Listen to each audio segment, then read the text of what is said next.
안녕하세요. 반갑습니다. 현준입니다. 네. 이번 주도 잘 보내셨죠? 별일 없이 편안하게 그렇게 잘 보내셨는지 모르겠습니다. 네. 목요일에 여러분들과 만나지 않으니까 좀 그 텀이 길어진 것 같다는 생각이 좀 듭니다. 이번 주 목요일이 왔을 때, 나 뭐 해야 되는데? 이런 생각이 들어서 그랬나 봐요. 네. 역시 습관이라는 건 좀 무서운 것 같습니다. 네. 뭔가 허전하더라고요, 안 하니까. 그래요. 그래도 앞으로도 또 여유가 생기면 다시 또 목요일 또 오려고 할 테니까 너무 걱정하지 마시고요. 저번에 댓글로 너무 이렇게 감사한 말씀들 달아주셔서 너무 이렇게 감동했습니다. 다 잘 될 거라고 걱정하지 말라고. 네. 그 말을 듣는데 왜 이렇게 위로가 되던지. 네. 감사합니다. 오늘 제가 소개해드릴 책은요, 12가지 인생의 법칙이란 책입니다. 제가 이 책을 읽고 여러분들과 나누고 싶은 부분들을 제 생각과 함께 담아봤으니까 한번 재미있게 들어주세요. 네. 아마 얻어가시는 것도 충분히 있을 거라고 생각합니다. 네. 뭔가 편안히 들으면서 깨달음 또한 얻어갈 수 있다면, 내 인생에 도움이 될 수 있다면 그것보다 좋은 게 있을까요? 네, 들어보세요. 가끔 사는 게 이렇게 허무하게 느껴질 때가 있다. 아등바등 살아봐야 결국 죽음이 끝이 아닌가 하는 허무주의적인 생각 말이다. 나에게는 오늘이 바로 그런 생각이 드는 날이었다. 그런 감정에 사로잡히는 순간은 삶이 그 의미를 잃는다. 정말이지 아무런 노력도 하기 싫어지는 것이다. 어차피 흑백으로 바뀔 세상, 색을 칠해봐야 무슨 소용이 있단 말인가. 그럴 때에는 절로 이런 생각이 든다. 내 삶에서 어떤 의미를 찾고자 하는 건 나의 욕심인 걸까? 나는 그저 태어난 김에 사는 걸까? 하는 다소 철학적인 생각 말이다.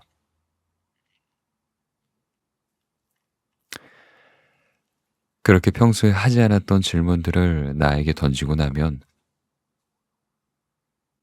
눈앞은 뿌연 안개가 낀 것처럼 한 치 앞도 보이지 않는다. 그런 생각을 진지하게 해본 적도 없고 제대로 아는 정보가 하나도 없으니 어떠한 결론이나 명확한 해답이 나오지 않는 것도 그것도 당연했다. 나는 내가 살고 있는 하루하루를 돌이켜보았다. 나라는 사람은 그저 직장인으로서 하루하루를 버티며 그렇게 살아가는 30대 남자였다. 단순히 생각해보면 나는 회사에서 윗사람에게 깨지지 않고 그날 하루를 잘 마무리했으면 그것만으로도 잘 살았다는 생각을 하며 살았다. 그리고 또 오늘처럼 내일도 잘 넘길 수만 있다면, 그럴 수만 있다면 참 좋을 것 같다 라는 생각을 하며 살았다. 퇴근 후에 나를 반겨주는 냉장고의 맥주와 넷플릭스에서 즐겨보던 영화와 드라마들, 나는 그런 것만으로도 잘 살고 있다고. 종종 느껴지는 삶의 무의미함은 잠시 스쳐 지나가고 말 생각이라고. 나는 늘 그렇게 날 설득시키며 살아왔다. 하지만 지금 이 순간 내 삶의 허물을 느낀 나는 나 자신에게 이렇게 물을 수밖에 없었다. 정말 그것으로 충분한 거냐고. 사실 나는 나 자신에게 이런 질문을 던져본 순간은 종종 있지만 크게 신경 쓰며 살진 않았다. 왜냐하면 그 순간은 금방 지나갔기 때문이다. 이를테면 이 순간 또한 이렇게 기록으로 남겨두지 않으면 내가 언제 그런 생각을 했나? 하며 또 웃으며 잘 지낼 것이기 때문이다. 여느 때처럼 회사에서는 깨지지 않으려 노력하고 퇴근을 하면 넷플릭스를 보고 게임을 하고 친구들과 의미 없는 얘기를 나누며 술을 마시고 보고 싶지 않은 문제들에선 도피를 하는 생활을 계속해서 이어갈 것이다. 이렇게 나는 내 삶이 던지는 질문을 회피하며 산다. 이를테면 앞으로의 나의 모습, 늙고 지칠 아주 먼 미래, 그때의 내 모습, 그런 것들은 회피한다. 아직 그 순간이 오지 않았기에 지금의 나는 그 노인이 아니라는, 나는 거기에 책임을 느낄 필요가 없다고 생각한다. 어쩌면 그때의 나를 위해서 미리 운동도 하고 여러 가지 공부도 해야겠지만 왠지 지금의 나는 별로 그러고 싶지 않다. 그러고 싶은 마음이 전혀 들지 않는다. 사실 늙고 지친 날 생각하는 것만으로도 두려움이 밀려온다. 내가 두려워하고 있는 이 순간이 그 언젠가는 현실이 되겠지만 나는 그 순간을 똑바로 바라볼 수 없는 것이다. 어쩌면 이런 나의 태도는 나 자신의 인생을 책임질 용기가 없다고도 볼 수 있을 것이다. 솔직히 이야기하면 지금의 나는 나를 더 나은 존재로 만들 수 있는 자신이 없다.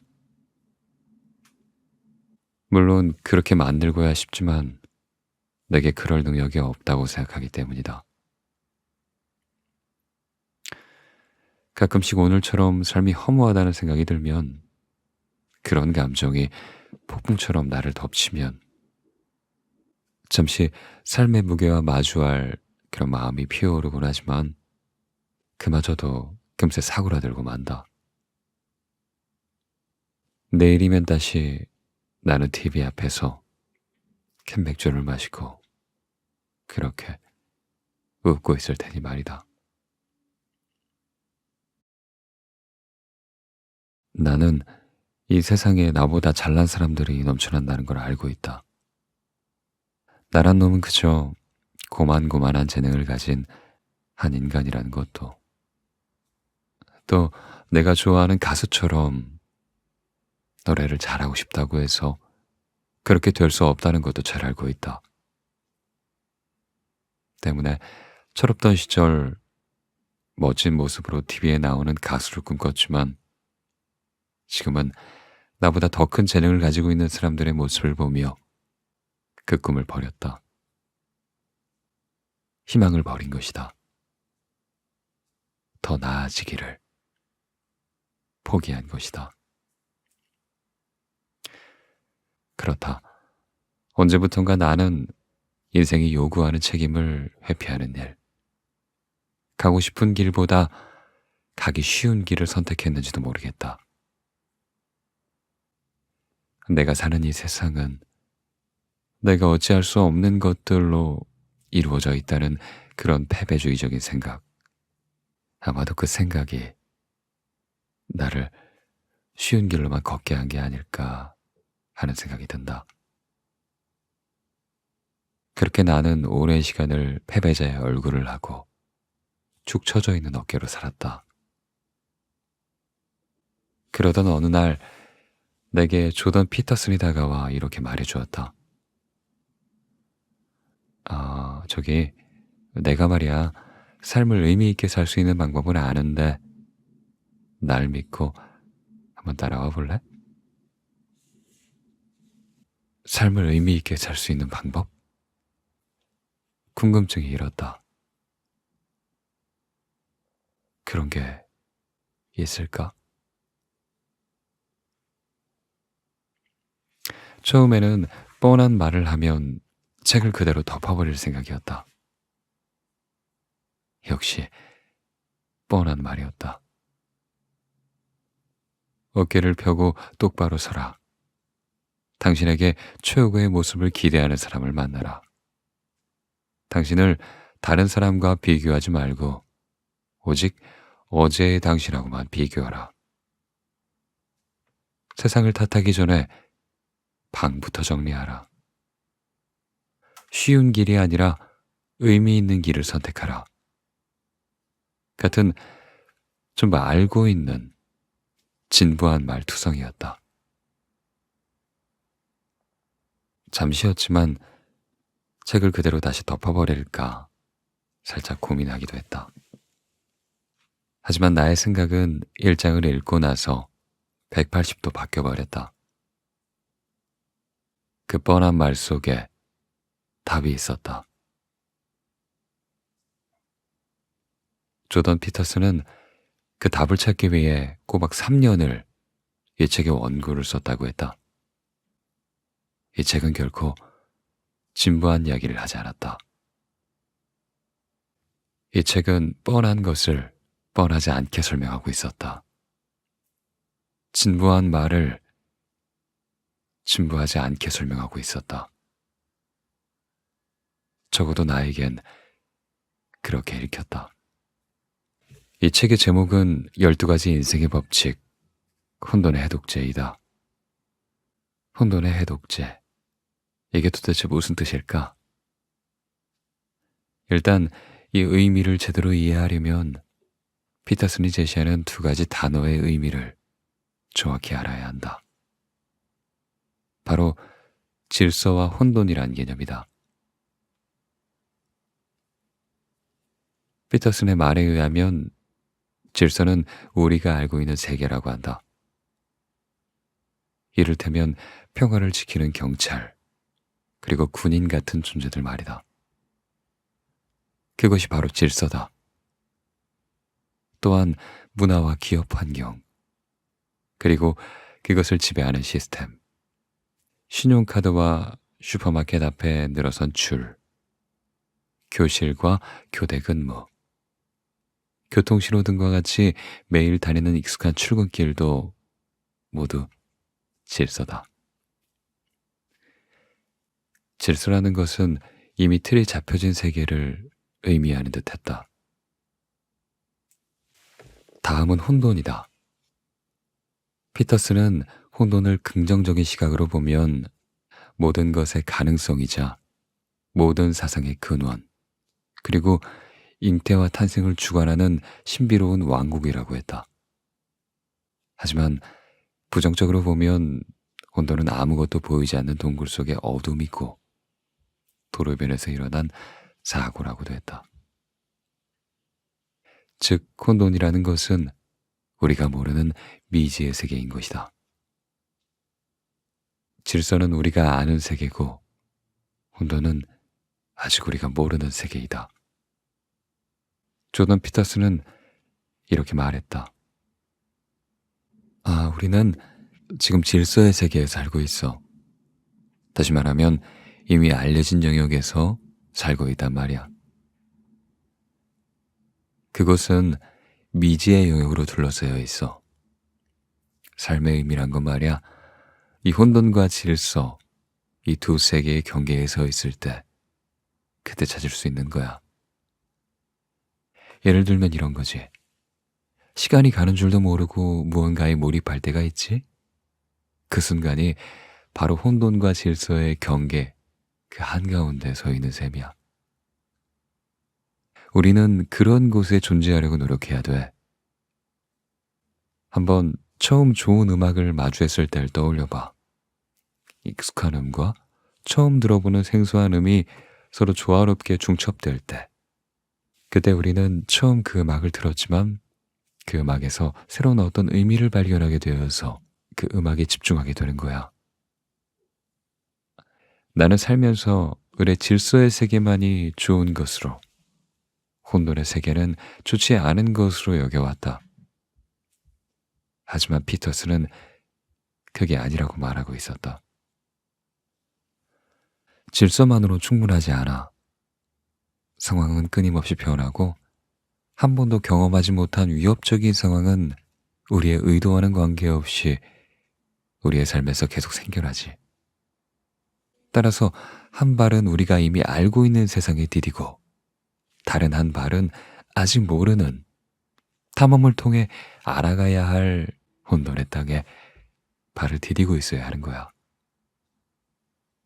그래야만 삶의 위험 요소를 안전하게 통제하면서 동시에 깨어 있을 수 있는 거야. 그것이 바로 네가 더 나은 자신을 만날 수 있는 곳이기도 하고. 나는 그의 말을 듣고 헤르만 헤세의 소설 데미안의 주인공 싱클레어가 생각났다. 어느 시절 그는 두 개의 세계에서 혼란스러워했다. 아버지가 있는 경건한 질서의 세계, 폭력이 난무하고 알지 못하는 것들로 가득 찬 그 혼돈의 세계에서 말이다. 데미안은 그런 싱클레어에게 이런 편지를 보냈다. 새는 알에서 나오려고 투쟁한다. 알은 새의 세계다. 태어나려고 하는 자는 하나의 세계를 깨뜨리지 않으면 안 된다. 아무래도 내가 추구했던 세계는 싱클레어가 머물고 싶어 했던 아버지가 있고 어머니가 계시는 질서의 세계였던 것 같다. 다른 세상으로 나아가고 싶지만, 더 나은 내가 되고 싶지만, 알지 못하는 혼돈의 세상으로 한 발 내딛는 것은 두려움 그 자체였다. 내가 모르는 곳에, 어두운 그곳에 어떠한 위험이 도사리고 있을지 나는 그것이 두려웠다. 질서와 혼돈의 경계의 순간에 설 때마다 나는 혼돈에서 발을 빼기 바빴다. 과연 내가 잘 해낼 수 있을까? 이 일이 끝나면 내가 감당할 수 없는 고통이 나를 집어삼키면 어떡하지? 나는 그런 생각을 했다. 나는 이것 하나만큼은 확실하게 말할 수 있다. 그동안의 나는 질서의 세계에 두 발을 올려놓고 혼돈의 세계에 발을 디디길 꺼리며 살았다. 가끔 원치 않는 혼돈이 나를 방문할 때 거기에 난 죽을 듯이 압도당하며 괴로워했다. 왜 나에게 이런 일이 일어나는 거냐며 세상을 탓하고 이유를 알지 못하는 혼돈을 탓했다. 조던 피터슨은 그런 모습의 나에게 이렇게 말했다. 거대한 장벽을 아무리 튼튼하게 세워도 영원히 예측 가능하고 안전한 세계란 건 없어. 모든 위험 요소를 제거하더라도 일부는 어느 순간 다시 생겨나고 말지. 만약 이 세상에 위험하고 불안한 것을 모두 제거했다고 가정해 볼까? 그러면 행복해질까? 아니야. 절대 아니야. 그러면 그 즉시 정서적으로 어린아이에 머물러 버리는 유치증이 찾아올 거야. 절대적 무용성이란 것이 등장하지. 그리고 과연 인간이 시련과 위험 없이 모든 잠재력을 끌어낼 수 있을까? 그 방법이 이 세상에 있긴 할까? 그의 말에 나는 고개를 끄덕일 수밖에 없었다.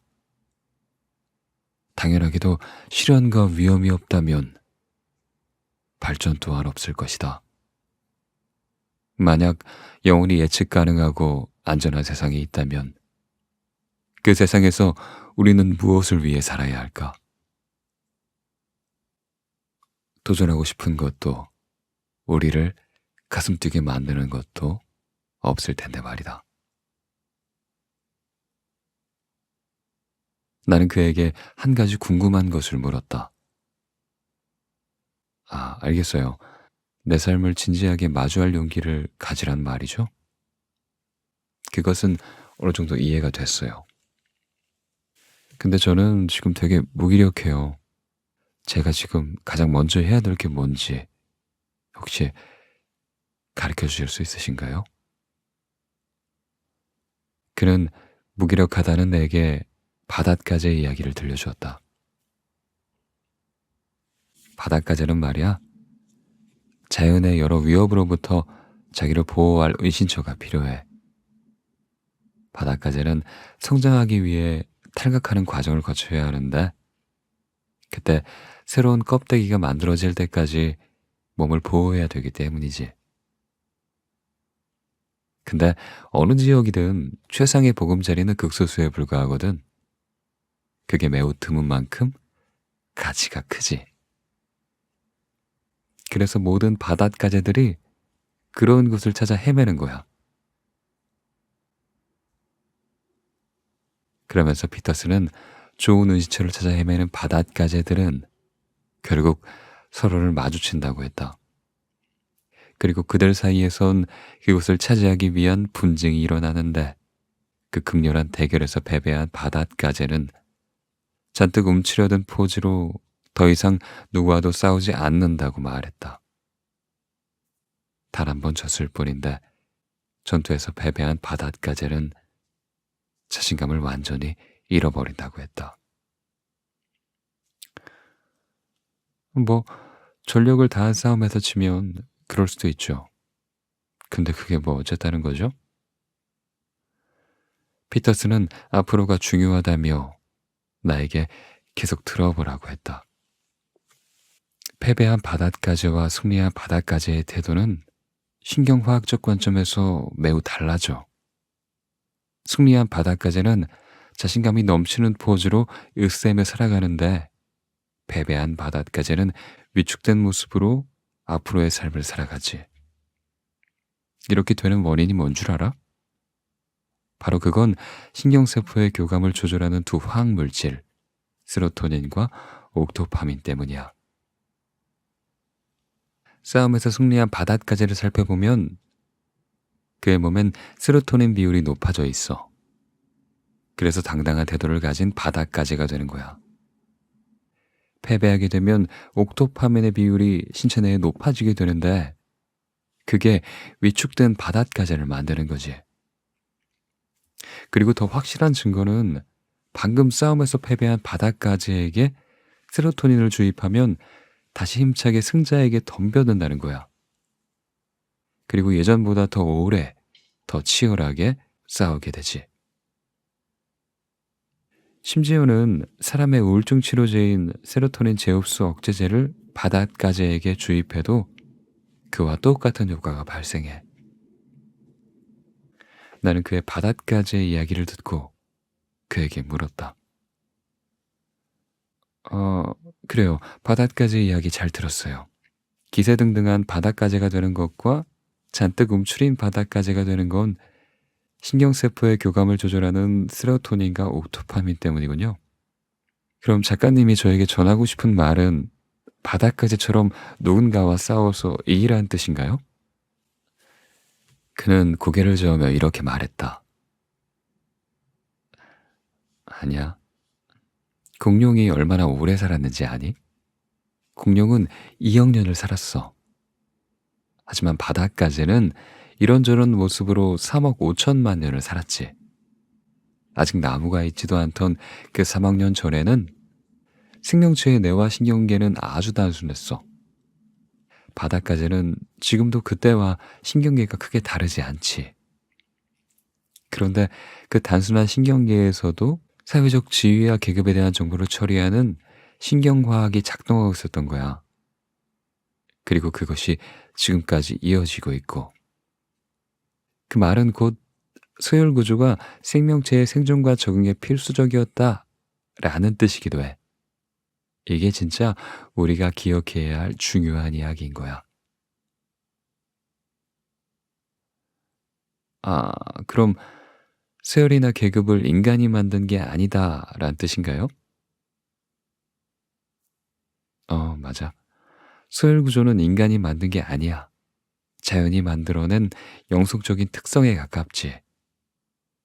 조직 내에서 자신의 위치를 파악하는 뇌 영역은 아주 오래전에 생성된 뇌의 가장 원초적인 부분이야. 이를테면 이런 거지. 실패를 경험한 인간은 세울 싸움에서 진 바닷가재처럼 위축된 행동을 하곤 해. 어깨를 잔뜩 움츠리고 고개를 숙인 채 걷지. 압박을 주는 상황이 나아지지 않으면 결국 그는 우울증으로 발전할 수도 있어. 그 말은 3억 5천만 년을 산 바닷가재가 자연이 서열 구조를 만들어냈다라는 하나의 증거라는 말이군요. 그렇지. 우리는 바닷가재의 이야기를 통해서 하나 배워야 할 점이 있어. 인간도 바닷가재처럼 상대를 자세와 겉모습으로 평가하거든. 만약 네가 패배자의 자세를 하고 있으면 사람들도 널 패배자로 취급할 거야. 반면에 네가 허리를 쭉 펴고 당당한 자세를 하고 있으면 사람들 역시 너를 다르게 보고 다르게 대우할 거란 말이야. 음, 그럴 수도 있겠네요. 근데요, 가진 게 쥐뿔도 없는데 가슴만 펴면 된다는 그런 말인가요? 그건 좀 아닌 것 같은데.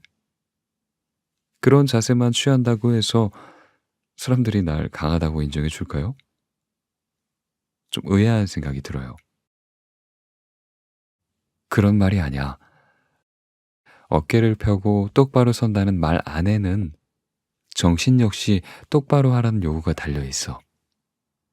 똑바로 선다라는 건 너라는 존재 자체를 너 스스로 정직하게 받아들이겠다라는 의지이기도 하지.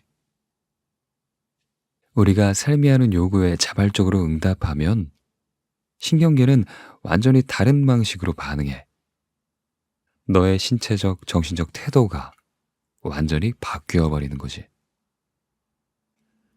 어, 내가 나를 책임지려는 마음을 가질 때, 그때 비로소 내 주변을 변화시킬 수 있고, 나 자신을 좀 더 나은 존재로 만들 수 있다. 라는 말씀처럼 들리네요. 그렇지. 나 자신이 내 존재의 부담감을 이겨내고 똑바로 서기로 마음 먹었을 때, 그때야 비로소 너는 네가 무서워하던 용을 만난다고 해도 무서워서 도망치는 게 아니라 오히려 그것이 모아둔 황금을 찾아 나서게 될 거야.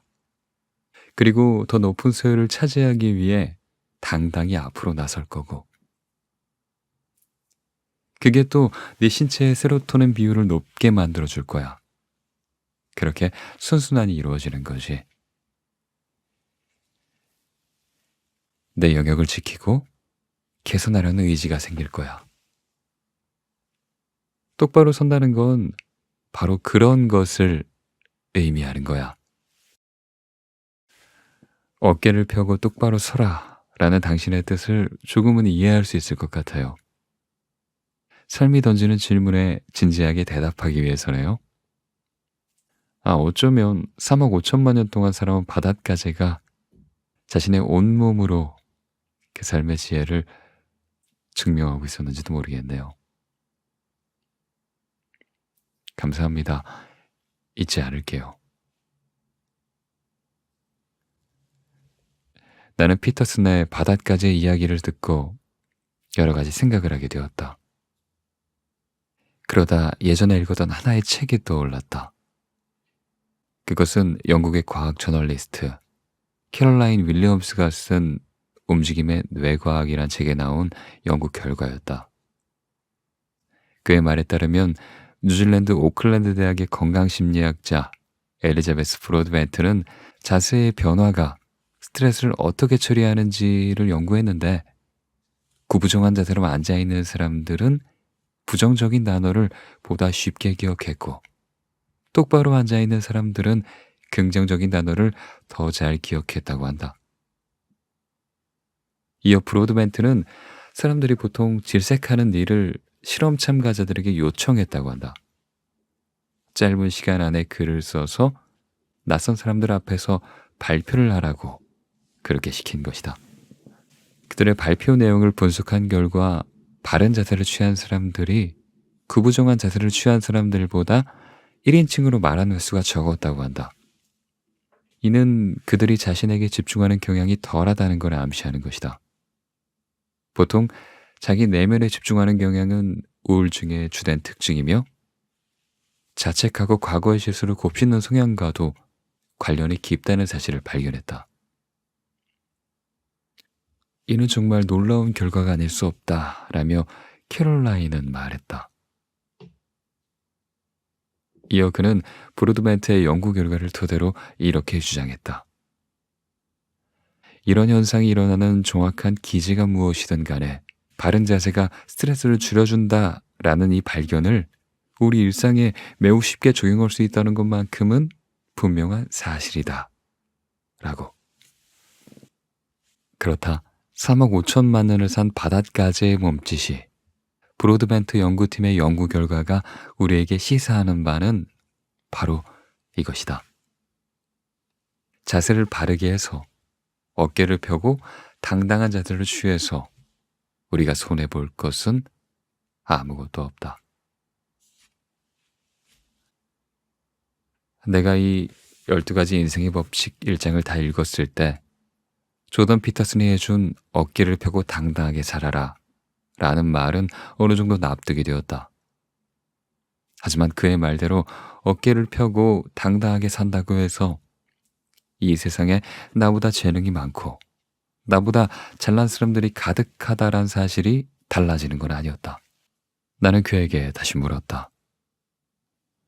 어깨를 펴고 당당하게 내 삶이 요구하는 질문에 거기에 마주하라는 건 잘 알겠어요.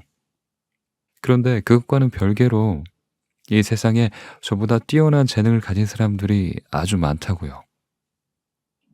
일례로 전 노래를 굉장히 잘하고 싶어요. 한때는 정말 가수가 되고 싶었다고요. 하지만 제가 아무리 노력을 해도 되고 싶은 그 가수처럼 될 수 없다는 사실을, 그 사실을 깨달았어요. 슬프게도 저는 그 사람 같은 재능을 타고나지 않았으니까요. 정녕 이런 패배감을 느끼면서도 억지로 삶에서 의미를 찾으려고 노력하면서 살아야 하는 건가요? 피터스는 잠시 생각하더니 이렇게 말했다. 그래 맞아. 네가 아무리 달리기를 잘한다고 해도 우사인 볼트보다 빠를 수는 없을 거야. 그치? 농구도 그래. 네가 아무리 농구를 잘한다고 해도 르브론 제임스나 마이클 조던보다 잘할 수는 없는 건 그건 당연해. 근데 여기서 우리가 한 가지 깨달아야 할 게 있어. 우리 내면에는 비평가가 존재한다는 사실이야. 그 비평가는 비교를 좋아하지. 하지만 그가 늘 다른 사람과 너를 비교한다면, 그 말이 항상 부정적이라면 그 목소리에 의식적으로 귀를 닫아야 해. 너보다 잘하는 사람은 이 세상에 훨씬 많아 라고 하는 건 그 말은 내면의 허무주의적인 구호에 불과해. 예를 한번 들어보자. 너는 어떤 상황에서든 너를 부정적으로 말하는 사람을 믿을 수 있겠어? 신뢰할 수 있겠어? 뭐 저에 대해서 항상 안 좋게 말하는 사람, 내가 어떤 노력을 해도 다 부정적으로 다 별로라고 말하는 사람은 신뢰할 수 없죠. 하지만 그 말에 귀를 닫기가 쉽지 않아요. 왜냐하면 그건 명백히 눈에 보이는 세상이거든요. 나보다 그 사람이 낫다는 건 그 누가 봐도 맞는 사실이잖아요. 거기에 귀를 닫는다는 건 보이는 세상을 외면하는 것뿐 그것 아닌가요? 그래, 한번 생각해보자. 보이는 세상이란 뭘까? 아니, 진짜 눈으로 본다는 건 뭘까? 너는 네가 정말 세상을 사실 그대로 보고 있다고 생각하니?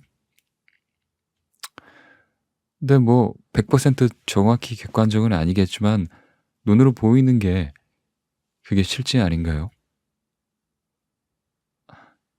내가 재밌는 실험을 하나 이야기해 줄게. 바로 보이지 않는 고릴라라는 실험이지. 하버드 대학 심리학과 대학원생이던 데니얼 사이먼스가 한 실험인데, 그는 사전에 영상 하나를 만들었어. 3대 3으로 농구를 하는 영상이었지. 두 팀은 좁은 공간에서 서로 공을 주고받았고, 사이먼스는 실험 참가자들에게 선수들이 공을 주고받는 횟수를 세라고 말했어. 그리고 영상이 끝나고 실험 참가자들은 그들은 총 15회 공을 주고받았어요 라고 대답했지. 그건 공을 주고받은 횟수가 맞았어. 하지만 이 실험의 진짜 목적은 그들이 공을 주고받은 횟수가 아니었지.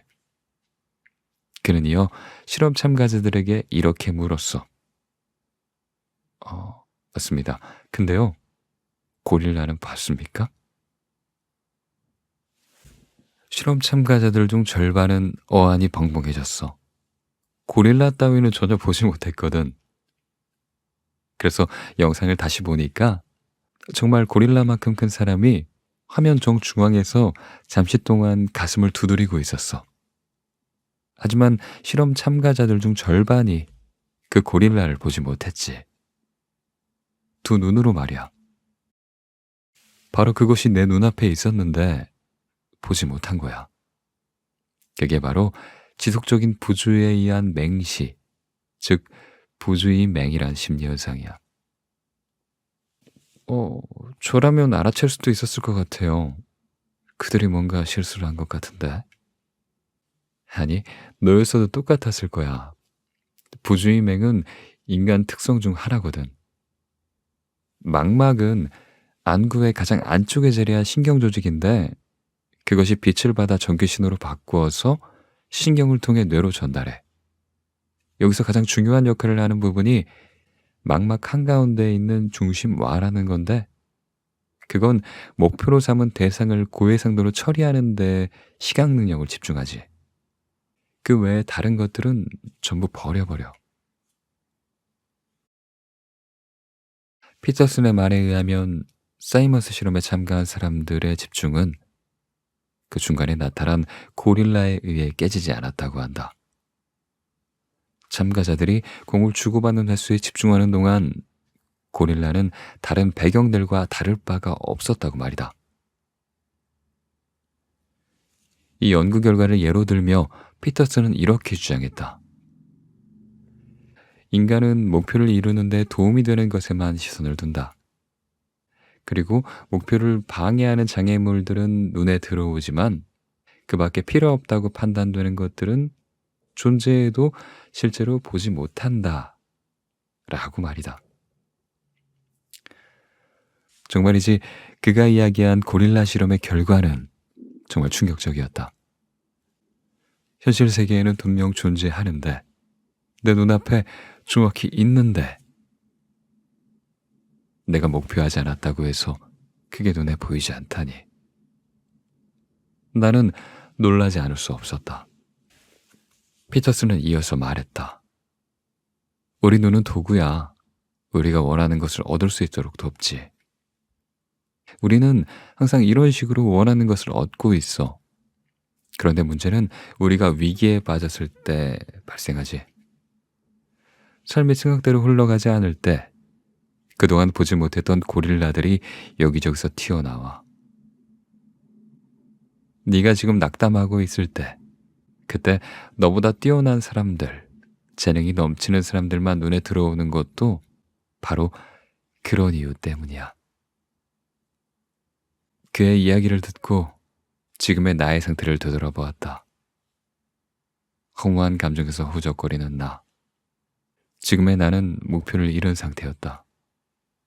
문득 그의 말처럼 내가 가슴 뛰는 목표를 그릴 땐 보이지 않았던 그 부정적인 고릴라들이 목표를 잃은 이 순간 갑자기 보이는 것일지도 모르겠다 라는 생각이 들었다. 어슴풀에 뭔가 이해되는 것 같았다. 조금씩 희망이 보이는 듯했다. 놀라운 표정을 짓고 있는 내게 피터슨은 말했다. 목표가 바뀌면 보이는 게 바뀌지. 그리고 또 한 번 강조했다. 목표가 바뀌면 보이는 게 바뀐다 라고 말이다. 만약 내가 고릴라 실험을 그에게 듣지 못했다면 목표가 바뀌면 보이는 게 바뀐다 라는 그 문장을 듣고도 그저 좋은 말이네 하고 대수롭지 않게 넘겼을 것이다. 하지만 그는 고릴라 실험으로 나를 설득시켰다. 목표가 바뀌면 보이는 게 바뀐다. 그것은 실제였고 사실이었다. 내가 가슴 뛰는 목표를 가지고 있지 않으면, 주의를 한 곳에 모을 그럴 생각이 없다면, 다른 사람과 나를 비교해야 하는 세상에 그 고릴라들이 여기저기서 튀어나올 것이다. 하지만 내가 팀원들이 공을 주고받는 세상에 그 횟수를 세는 목표가 있다면 그 고릴라들은 더 이상 나타나지 않을 것이다. 나는 그것을 깨달았다. 피터슨은 마지막으로 내게 이렇게 말했다. 그러니 다른 생각 말고 어제 너보다 나아지는 것을 목표로 삼아라. 정말 뻔하디 뻔한 그 말이 보이지 않는 고릴라 실험으로 인하여 큰 힘을 가졌다. 누구나 알고 있는 뻔한 말, 흔한 말, 진부한 말. 남과 비교하지 말고 어제의 나하고만 비교하라. 나에게 그것은 더 이상 진부한 표현이 아니었다. 한낱 비유적인 표현이 아니라 정말로 목표를 바꿈으로써 진짜 보이지 않는 게 보이고 보이던 게 보이지 않는다면, 열등감이 느껴지고 또 느껴지지 않는다면, 그렇다면 나의 내일에 도움이 되는 목표를, 가슴 뛰는 꿈을 쫓지 않을 이유가 과연 있을까? 없다. 아무리 생각해도 없다. 목표가 없는 허무주의에 빠진 사람들의 눈에는 우울한 현실, 불안한 미래를 말하는 뉴스, 곧 닥칠 전쟁과 재앙만이 보인다. 거기서 빠져나갈 구멍은 그 어디에도 없어 보인다.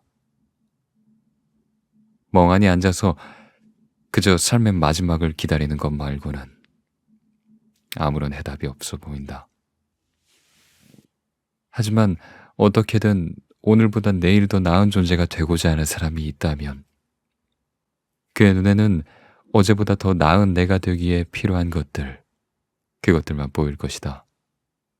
환경오염이 심각하다는 뉴스를 보아도 내가 환경오염을 줄이기 위해 무엇을 할 수 있을 것인지 그것을 생각할 것이다.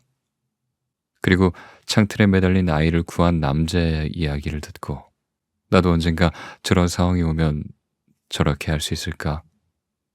저렇게 해야지 라는 생각을 하면서 운동을 할 수 있을 것이다. 또한 지하철에 힘겹게 서 있는 노인에게 자리를 양보해야 할 도덕적인 마음을 품을 수 있을 것이다. 왜냐하면 그의 눈에는 그런 것들이 중요하게 보이기 때문이다. 목표가 바뀌면 보이는 게 바뀐다. 종종 인생이 허무해 보일 걸 잘 안다. 아주 잘 알고 있다. 우리가 원치 않아도 괴로운 혼돈은 우리를 자주 휘감는다. 우리 모두 질서로 우리 인생을 가득 채웠다고 생각하지만 반드시 혼돈은 그 질서의 깊숙한 곳으로 파고들어 우리를 괴롭게 할 것이다. 우리는 그때마다 그 혼돈이 주는 자극대로 괴로워하며 쓰러져야만 하는 것일까?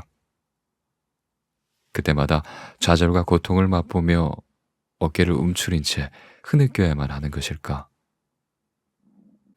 단지 시간이 해결해 주리라 하고 믿으며 누군가 내 삶의 질서를 바로잡아 주기를 기다려야 하는 것일까? 아마 아닐 것이다. 조던 피터슨은 말한다.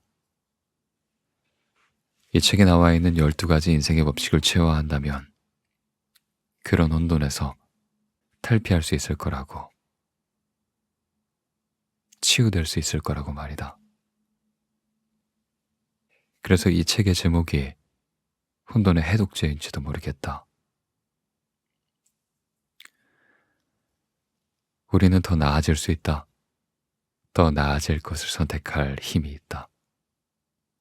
중국에는 그 선택을 통해 내 삶에도 어떠한 의미가 있다는 걸 깨달을 수 있다. 나는 이제 비로소 깨닫는다. 내 인생을 내가 책임지는 자세가 반드시 필요하다는 것을. 그것은 용기를 갖는 일이다. 나라는 인간은 더 이상 누군가에게 보호받아야 할 대상이 아니라고, 그렇게 나 스스로에게 이야기할 수 있는 용기 말이다. 나 스스로 체력을 단련할 수 있고, 건강을 챙길 수 있고, 내 몸에 좋은 음식인지 아닌지 판단할 수 있고, 내가 하는 행동이 옳은 행동인가, 옳지 못한 행동인가를 판단할 수 있는 그런 인간이 되고자 하는 바로 그 용기 말이다. 가끔씩 세상이 아무런 의미를 갖지 못하는 것처럼 보일 때, 내가 바꿀 수 있는 것이 이 세상에 아무것도 없을 것 같을 때, 이 세상에 나보다 뛰어난 사람들만 있는 것 같을 때, 그럴 때 가슴을 쫙 펴고 내가 지금 목표로 하고 있는 게 무엇인지 냉철하게 되돌아보자. 나는 어깨를 펴고 당당하게 오늘보다 나아질 내일의 내 모습만 볼 것이다. 그러한 목표를 진정으로 가슴에 품는다면 우리가 앞으로 만날 세상은 이전과는 완전히 달라지지 않을까?